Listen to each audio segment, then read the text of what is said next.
you so much for joining us every Friday at 12 p.m. on Facebook Live. Please don't forget to go subscribe on our YouTube page and check us out on Instagram on the Parrot.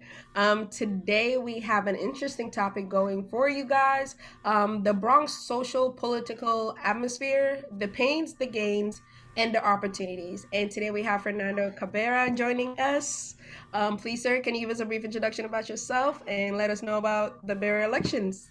Thank Well, thank you so much for inviting me and having the opportunity to be in your show.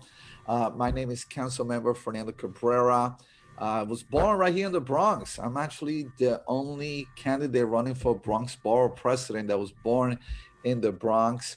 And at one point in my life, ended up my mom raising us, a single mother with four boys. You can imagine what that was like. And but she was a tremendous woman. She instilled in us tremendous values of serving others and education. I ended up getting my BA, my master's degree, and doctorate degree in counseling. I became a school counselor, substance abuse director, college professor, ran a whole rehab program, uh, a director, and I ended up running the graduate program, Mercy College, for counseling and mental health. But then, back in 2009, my community was hurting. We had the worst unemployment in the city of New York, according to the Furman Center and NYU. Crime was out of control, and kids were not graduating for school. I ran for the first time, Sainabou, and I won. In 2010, I started. Fast forward now, 11 years later, the unemployment rate as of last February went down to 5.7. So we're somewhere in the middle of all the councilmatic district. Crime went down 66%. I have a couple of high schools, and one of them has a 99% graduation rate. And now, then the pandemic hit. My children, my adult children and grandchildren were one of the first ones to have COVID-19. And then August came and it got my mom. My mom ended up having COVID and she passed away. It was the worst day of my life. I never cried so much. you. And Sorry to hear then, that. I appreciate that. And 6 weeks later, my mother-in-law ended up passing away. So it was a tough year, and we felt the pain, and not just our pain, the pain of the community, all the pressures that everyone was feeling, and decided to run. And we made that run, and to turn that pain into purpose, into passion back to our community. And so now, as the longest serving council member in the Bronx, as the majority whip leader, as someone who served as the co-chair of the Black, Latino, and Asian Caucus, the chair of the Gun Violence Task Force, even represented at the DNC, the Democratic National Conference. I was a delegate representative for President Obama. I want to bring all that experience that I have in the last 33 years working in the community to deal with the same issues that I dealt with for the last 11 years. Dealing with the economic problems that we're facing right now, the loss of jobs, the housing problem, educational problems that kids are facing. And we had a tremendous amount of support. We raised twice as much as any other candidate, 1,400 plus contributors that had given to our campaign. And I believe that in the next, we only have about 77 days left. We are going to be able to cross the finish line, be victorious. This is going to be a win for the people. I want to be able to restore power back to the people so we can build a better Bronx. We love to hear that. We love to hear. Thank you so much for taking the time and joining us today. So just get right into it. As a candidate for your position, what do you believe makes you qualified? You did talk about you had 11 years of experience, but what in there makes you the person for Bronx? Everything rises and falls, institutions, community, the rise and falls based on leadership. So I bring actually 33 years of leadership experience. I've been a pastor. I'm still a pastor of a church. I was there this morning. We were giving out free vaccine. By the way, those who are watching right now, you want to get a free vaccine, the Johnson and Johnson, you don't need an appointment. You can go to 2757 Morris Avenue. I know this is going to be good news for those who are watching right now, but it's leadership. It's be able to look ahead before others do, to be able to have a plan of action. And so those 33 years of experience as college professor, working in the public schools, working with the opiate problem, working as a council member, and not just a council member, but leadership position in the council. Those are the skills that are very transferable to being the borough president. The other thing, working in the city and having all those relationships that I've been able to forge in the city.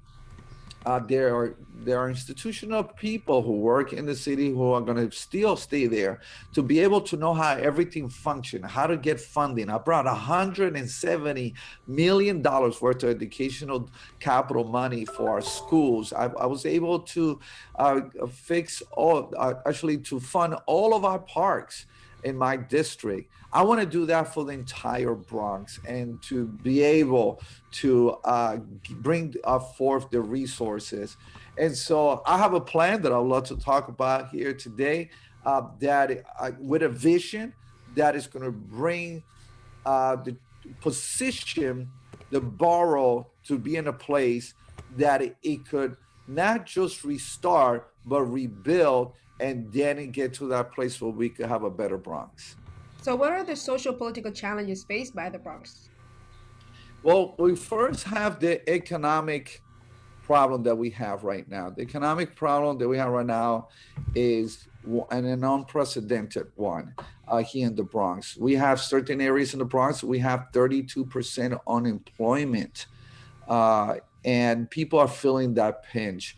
We're going to have to restart the Bronx in economic development. How do we do that? The Bronx Borough President has an economic arm of institution there that they could use, which is the Bronx Overall Economic Development. They provide loans to people who want to start businesses or to those who have businesses. This has been the problem. The problem has been that often we have people who start businesses, but they take the money out of the Bronx.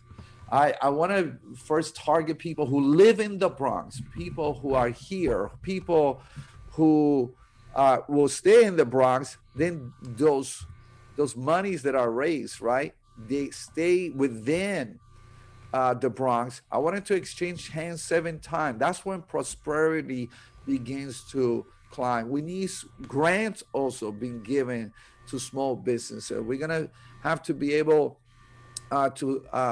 I'm going to do a campaign to register and compete for minority woman businesses and local contracts that often are left out. We still not in parity with the white counterpart. We have to make sure that our people have those kind of resources. And those who survived the pandemic, we need to help them. Even if they have bad credit, if they didn't have bad credit because of fault of their own, it's because they survived this pandemic and they had to charge things into the credit card. They had to keep the workers going. We got to be able to help them to be able to do that. In the area of public safety, look, crime is rising. We are Yes, seeing I read upon that, and I did want to touch upon that, but we can get that later. okay. I did want to ask you. You did now. We've kind of had a little bit of what is kind of going in this case wrong, but what is good about the Bronx? I've visited, so So what you would you want to say know is the what? good parts of the Bronx? Oh, what I love about the Bronx? Listen, I love the Bronx. I love the sense of community. We have a level of community interaction that you don't find. I love the other boroughs, but they don't have that level of interaction that we have, a level of community that we have here, and that is vibrant. I love the relationships that we've been able to forge. I love the diversity that we have here in the Bronx. It makes us better uh, as well. I love my Yankees. Here we are. I'm hoping this year they're going to take it back on, and we're looking forward now to having a soccer stadium right here in the Bronx. So the wheels are moving in that direction. And so uh, I love the ability. The Bronx is so well positioned. If you want to go up north, we get there faster than anybody else. You want to go down to Jersey, the bridge is right there. You want to go to Long Island, it's all there. We're in the best position, a piece of real estate. And I love the development that is taking place. Now I'm worried about gentrification, but in many areas, like in my district, we have responsible buildings. So I love that as well. And I just love the energy that we have here in the Bronx. That's beautiful. I like that. But so with good leadership, what can the Bronx offer to the rest of New York? Look, we can offer, and I love to talk, and if I can, also interjecting some vision. I want the Bronx to be a destination place, right? So right now we have the Yankees, of course, and we're looking forward to having the soccer stadium, so we have to have professional soccer here. But why not have, and right now I'm getting ready to unveil the Salsa Museum. Uh, and we're gonna have the hip hop museum taking place. I want people to discover the rich culture, the food. I love the food in the Bronx. I love our restaurants here, all the ethnic food. Whether it's African food, Yemeni food, whether So it's they have really great food. Dominican food. Yes, now I'm making myself hungry, and hopefully I'm making I others know hungry. you are. You got me. I'm just here like, man, I remember the rice and beans, they hit There different you in the Bronx. go. And we were hurting because a lot of these restaurants were closed. And so now you see restaurants being jam packed again because that's part of what makes the Bronx so rich, and being able to exhibit those culture. Uh, but it is an amazing place. It's a place that we have tremendous workers here. The workforce here is amazing. 450,000 people in the Bronx are employed in the healthcare field. And so we have a strong workforce here, hardworking. I love the fact that we have a lot of young people here in the Bronx. We have, in my district, we have the greatest concentration of young people any other place in the city of New York. So if you want to go to a place that is young, that is vibrant, that is lovely, it's right here in the Bronx. And I forgot to mention one more thing: the parks. People will be shocked to know we have more park real estate and land here than any other borough. I know everybody looks at Central Park, but we have more through Van Cortlands and other parks that we have here in the Bronx. So if you want to go to great parks, we have them right here in the Bronx as well.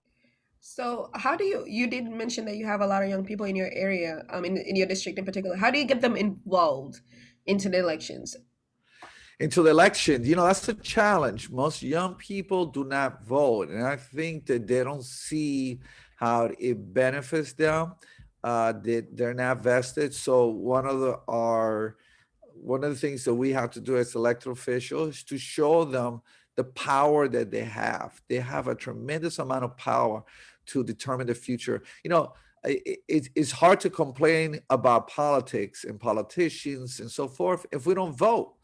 And when young people realize that they are a big voting bloc, and now millennials are passing the boomers in terms of the voting population, they will decide who will be the next generation and next of leadership.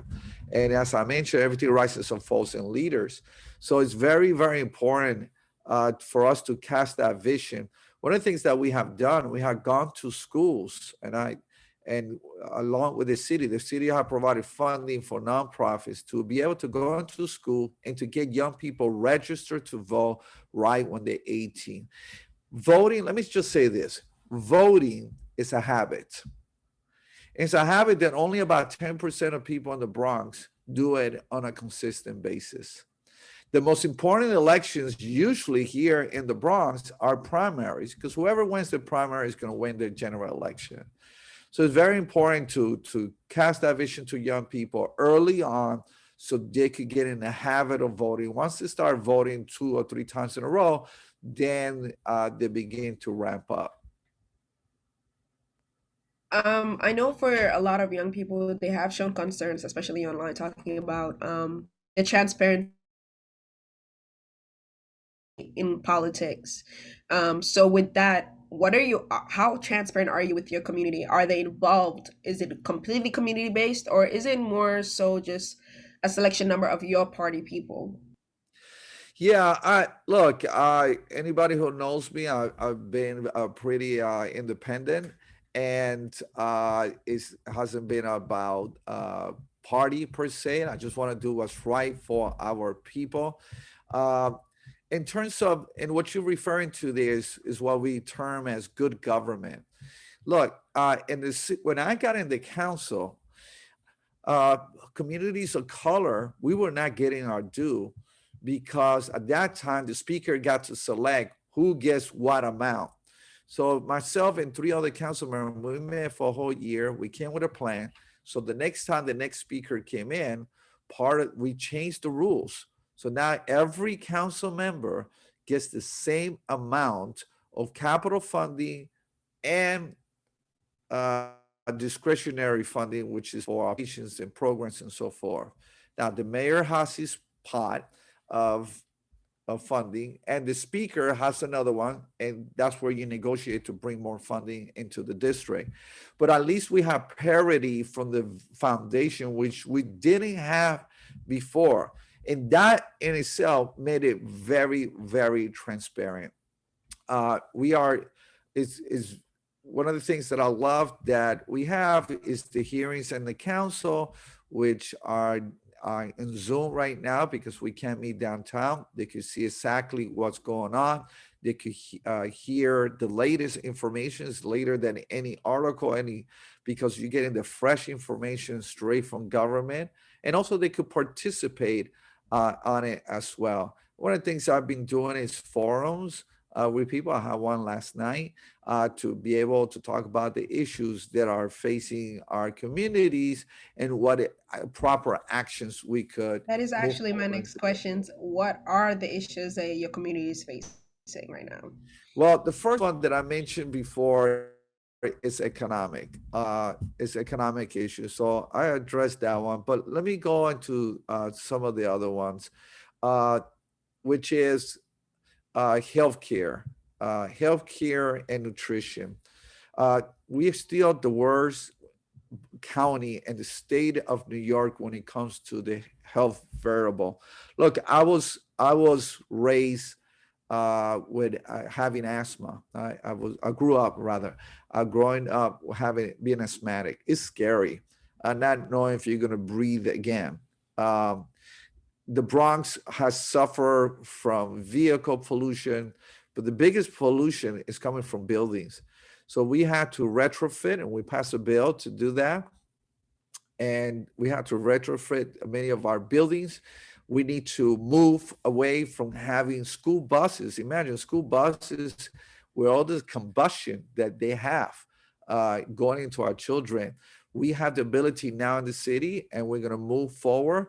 And this happened through my committee, governmental operation, with our chair, to have school buses that are electric school buses. And the same thing with sanitation trucks.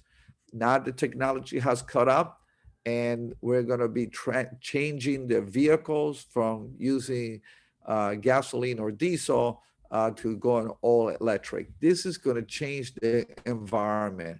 I passed the school environmental bill in the city council, so parents could be informed of any toxins that come up in schools.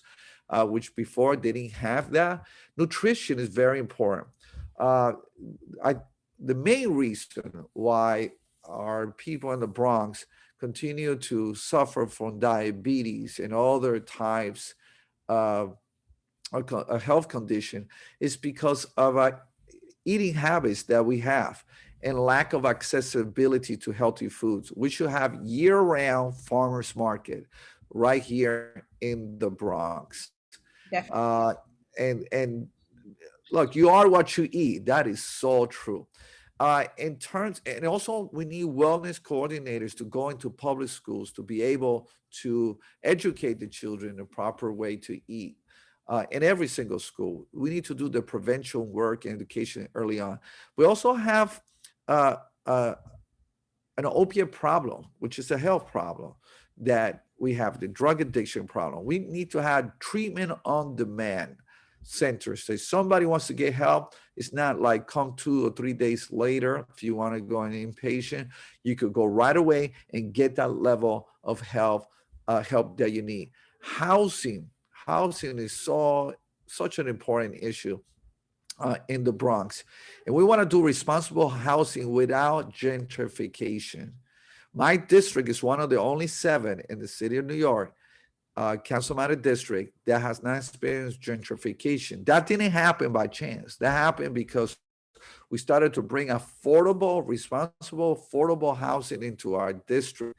And we're going to continue to do that. We're doing it in Jerome Avenue. I did the largest rezoning in the city of New York, and the largest in the Bronx.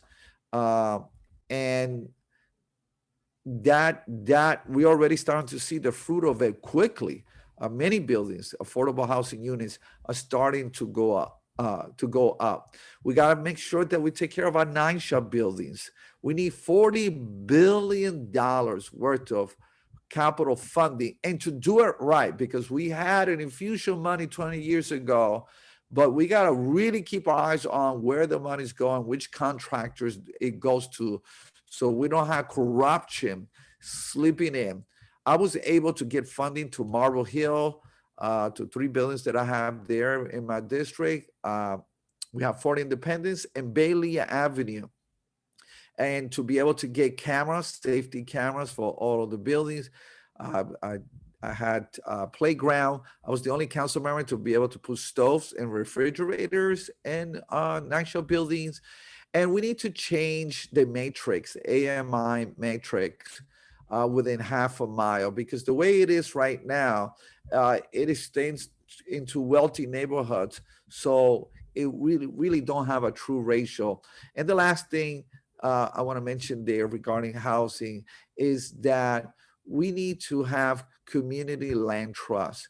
And when we have community land trust, it's able to give the power back to the people. The buildings, in essence, belongs to the people, and it is the right way to go.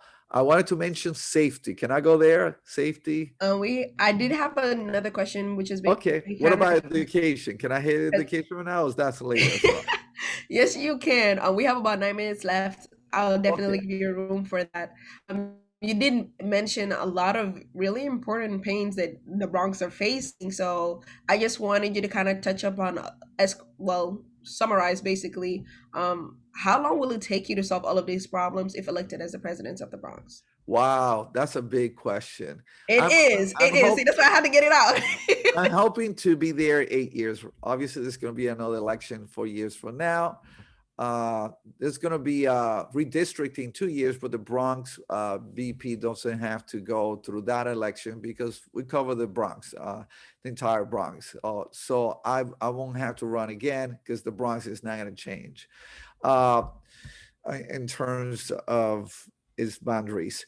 But look, this plan that I have, I'm looking forward to seeing a big change for the first 4 years.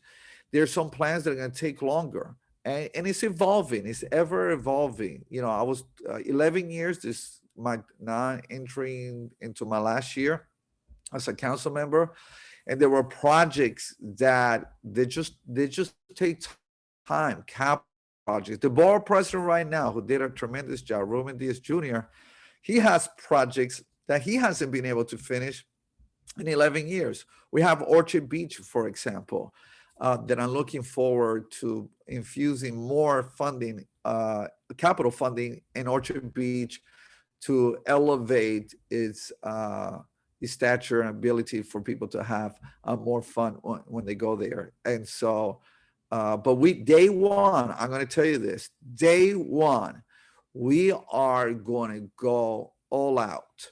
We are going to put the pedal to the metal because we have a lot of work to do in order to rebuild the Bronx back again. I'm pretty sure your community is very happy to hear about that one.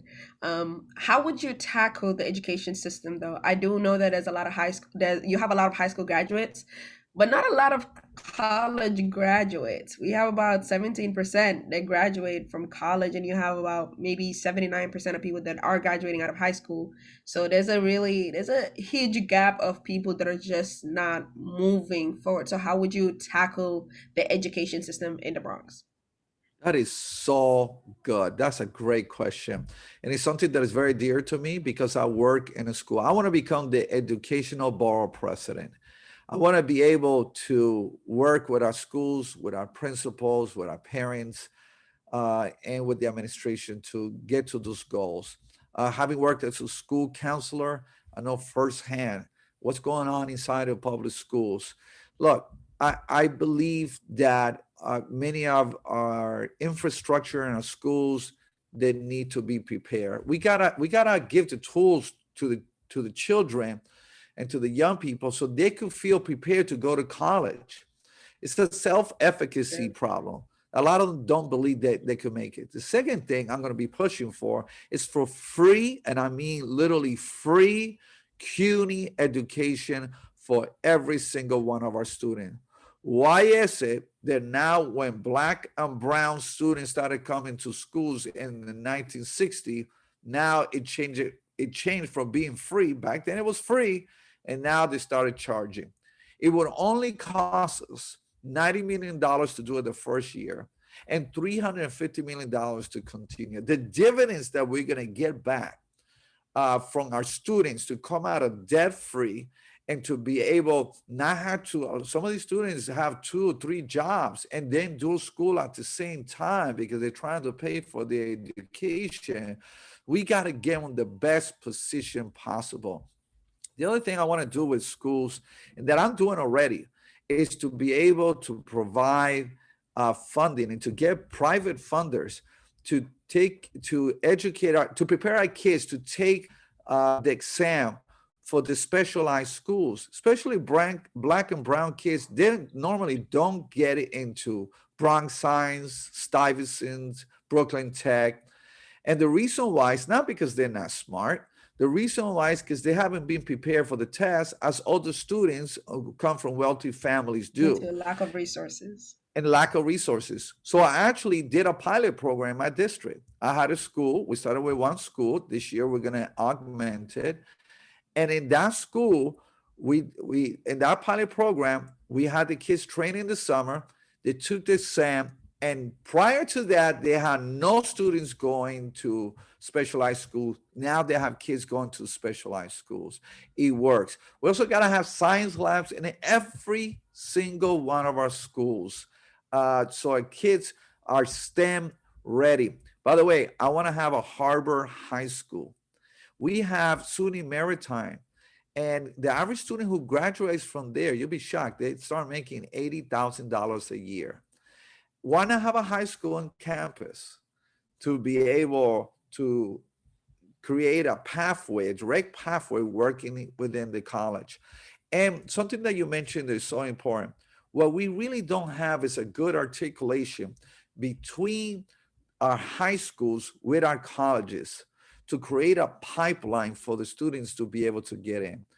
And we must not forget having vocational and technical schools for kids who may not who want to get into the trades, right? And those as important. You ever try to hire a licensed electrician, a licensed plumber? They make a lot of money. They do so well, and They some do. kids are just fabulous about it. I know we have about 3 minutes left, and I didn't want to give up this chance. so that you could just kind of give your final message to the Bronxites. Like, what would you say to them? Coming that elections is coming in what 77 days, as you just put it. What would advice would you get them to get to those polls and kind of just vote for you in that sense? Well, I really appreciate that question. I want to thank you for the opportunity to be in this interview with you so people can hear my heart It's and our my pleasure. vision. I love the Bronx. I love the Bronx. This is where my heart is at. This is where I'm going to be buried. This is where me and my wife have our stake here, and I want to have a place where families could be raised. My daughter graduating from Lehman College, went to Lehman High School, went to Lehman College. My son lives not too far from where I'm at. Him and his wife raising a wonderful grandson. I know the worries that we have about the Bronx.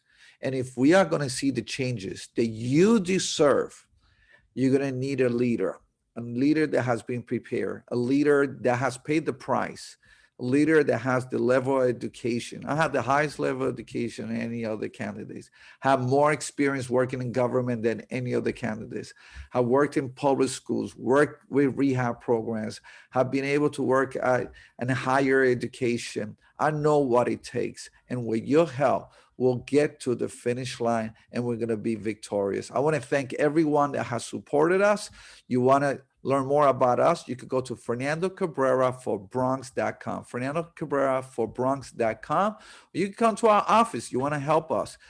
Make some phone banking. Go to 1831 Grand Concourse in the second floor. Looking forward to your support. And don't forget to vote.